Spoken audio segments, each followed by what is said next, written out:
बिस्मिल्लाहिर्रहमानिर्रहीम। अस्सलाम वालेकुम। उम्मीद करता हूँ आप सब खैरियत से होंगे।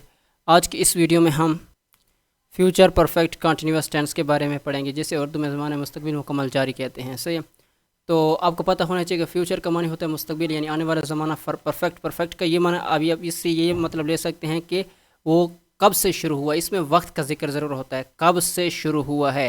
और कंटिन्यूअस मतलब जारी, यानी कि आगे आने वाले मुस्तकबिल में वो जारी रहा होगा। ठीक है। और यानी कि किस वक्त से, यानी कि जब से शुरू हुआ है और इस वक्त तक कितना उसको वक्त हो चुका है, इसके बारे में हमें मुकम्मल यानी कि पता चलता है। यानी कि कब से शुरू हुआ है और अभी तक कितना उस काम को, यानी कि कितना उस काम को टाइम वक्त हो चुका है, इसके बारे में हमें ये पता लगेगा इस टेंस में।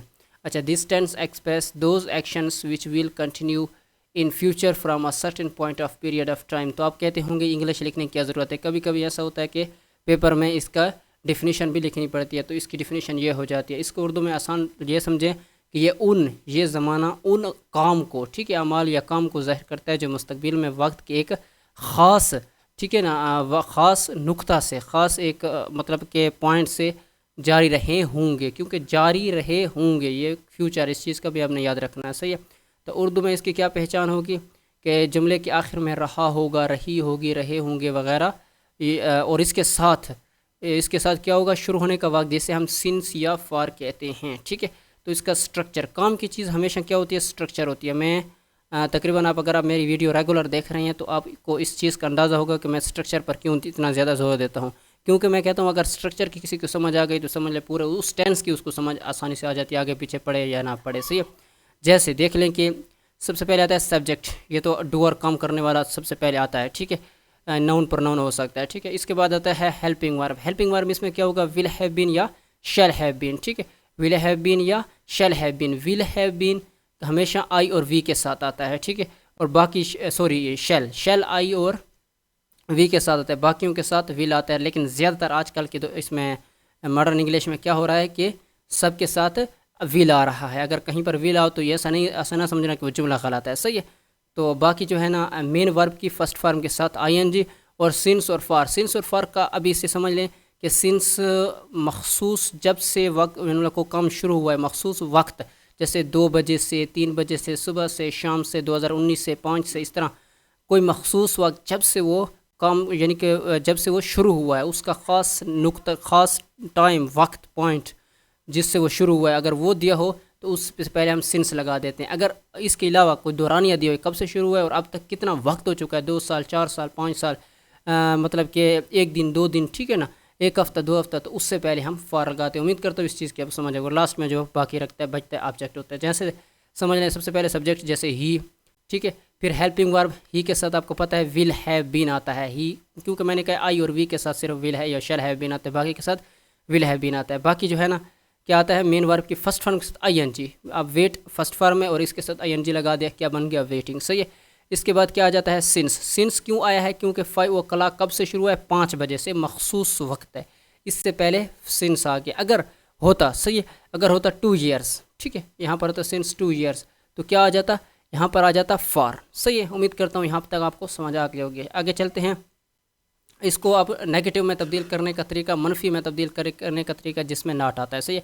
इसका स्ट्रक्चर समझ लें, बाकी सबका वैसे सेम ही है, लेकिन विल और हैव के दरमियान नाट आता है और शेल और हैव के दरमियान नाट आता है। जैसे आपको पता है हेल्पिंग वर्ब जो है, इसमें विल के बाद क्या होगा, नाट होगा, हैव से पहले होगा। सही है। जैसे एक समझ लें, इसी सेंटेंस को समझ लेते हैं। जैसे सब्जेक्ट द बेबी सब्जेक्ट हो गया, विल क्या आ जाएगा, हेल्पिंग वर्ब, और इसके बाद नाट आ जाता है और बाकी हैव बीन। ठीक है।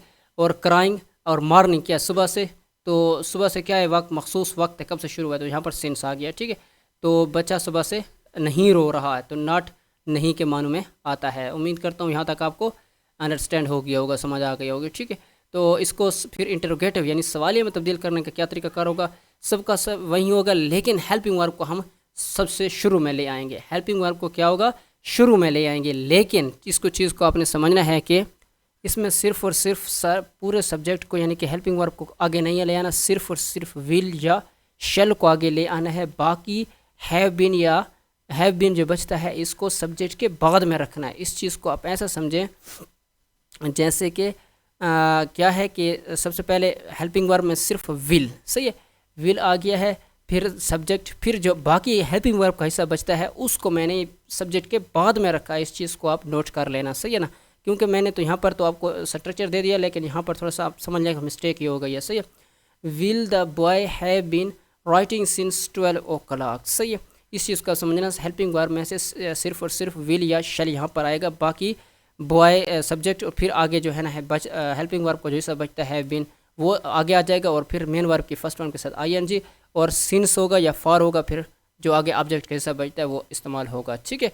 तो उम्मीद करता हूँ यहाँ तक आप समझ आ गई है। इसको मज़ीद तफसील से समझने के लिए थोड़ी सी प्रैक्टिस कर लेते हैं ताकि और भी मज़ीद इसको यानी कि क्लियर हो जाए। तो देखते हैं पहला सेंटेंस कौन सा है। He will have been sleeping since morning. पर मैं उर्दू में नहीं पढ़ता, आप इसको उर्दू में ख़ुद देख लिया करो। सबसे पहले क्या आता है, सब्जेक्ट, सही है, ही, और आपको पता है कि ही के साथ विल ही इस्तेमाल होता है। तो फिर मेन वर्ब हेल्पिंग वर्ब, ठीक है, विल हैव बीन आएगा मेन वर्ब के फर्स्ट फॉर्म के साथ, मेन वर्ब की फर्स्ट फॉर्म के साथ ING, ठीक है। फिर सिंस क्यों आ गया, मॉर्निंग है, मॉर्निंग से पहले क्या आपको पता है कि मखसूस वक्त से शुरू हुआ है, तो यहाँ से पहले सिंस आ जाएगा। ये इस तरह का सेंटेंस या स्ट्रक्चर बन जाएगा। और इसको अगर नेगेटिव बनाएंगे तो ही विल नॉट, सब ठीक है ना, विल और उसके बाद नॉट और हैव से पहले, ठीक है, ही विल नॉट, फिर वैसे का सब का वैसा लिख देंगे। और इसको इंटरोगेट यानी कि सवालिया में तब्दील करने का तरीकाकार क्या होगा कि जो विल है इसको पहले ले आएंगे, बाकी वैसे का वैसा ही रहेगा इस, लेकिन आखिर में क्वेश्चन मार्क लाजमी लगाना, इस चीज़ का आपने नोट करना है, क्वेश्चन मार्क ज़रूरी होता है, सही है। सेकंड पे क्या है, यहाँ पर लिखेंगे फिर है we shall have been playing for 2 hours, सही है। अच्छा, यानी कि वी मानी क्या है, वी, आई और वी के साथ मैंने कहा शैल हैव बीन आता है, इस चीज़ को आपने नोट करना है पहले से ही। वी फिर सब्जेक्ट हो गया, फिर शैल हैव बीन क्या है, हेल्पिंग वर्ब है, प्लेइंग फर्स्ट फॉर्म के साथ ING। फॉर क्यों आया है, क्योंकि 2 घंटे एक दौरानिया है, कब से शुरू हुआ है और अब तक कितना वक्त हो चुका है, 2 घंटे। तो यहाँ पर क्या है, सही है, इसका मतलब 2 hours, 2 दरमियान यानी कि उसका दौरानिया है, तो इससे पहले हमने फॉर लगा, इस चीज़ को अपने नोट करना। अगर इसका नेगेटिव बनाए यानी कि मनफी बनाए तो वी शैल कि यहाँ पर क्या आएगा, आपने बताना क्या आएगा, नॉट, सही है, we shall not have been playing for 2 hours, ठीक है। अगर इंटरोगेटिव यानी सवालिया बनाए तो जो शैल है शैल पहले आ जाएगा, बाकी वैसे का वैसा, ठीक है, और आखिर में क्वेश्चन मार्क सवालिया निशान, ठीक है, जैसे कि shall we have been playing for 2 hours question mark, ठीक है। अगर इसको पढ़ें, rain will have been falling since 9 PM, सही, यानी कि ठीक है ना, रात 9 बजे से बारिश हो रही है। तो इसका क्या होगा, यानी कि अगर इसका नेगेटिव, ठीक है, मनफी बनाएं तो rain will not have been falling since 9 o'clock। अगर इसका इंटरोगेटिव यानी सवालिया बनाएं तो विल पहले आ जाएगा, will rain have been falling since 9 PM, आखिर में क्वेश्चन मार्क। 4 वाले को देखें, the cow will have been grazing since noon, ठीक है, ग्रेजिंग कहने चरना, ठीक है, चर रही है।